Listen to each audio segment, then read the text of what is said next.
এদিকে কিন্তু ঝুড়ি ভাজা মোমের মধ্যে এইভাবে এগুলো একভাবে নিয়ে কিন্তু প্যাকিং করা হচ্ছে। আর এই দিকে তোমাদের যেটা দেখাচ্ছিলাম চাকা কটা করে যাচ্ছে দিদি? 20টা।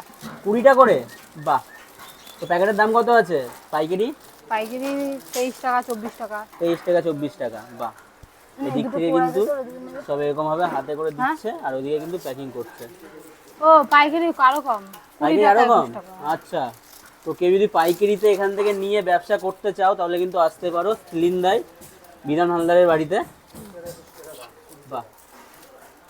এদিকে ছোট বোন আবার ঝুড়ি ভাজা করতে করতে এদিকে আবার চাকার প্যাকিং করা শুরু করে দিয়েছে। আর একদম ঢালে ঢালে একদম ভর্তি করে, একদম ঢালে ঢালে ভর্তি করা রয়েছে। 3 রকমের জিনিস রয়েছে তোমাদের এখানে দেখাই। এদিকে তো ঝুড়ি ভাজা রয়েছে, ওদিকে কাঠি ভাজা রয়েছে, আর এদিকে চাকা রয়েছে। দেখো পাহাড় উঠে গেছে একদম। এগুলো আজকের মধ্যে সব ডেলিভারি হয়ে যাবে? হ্যাঁ একটু পরেই চলে যাবে। বাহ। মানে যা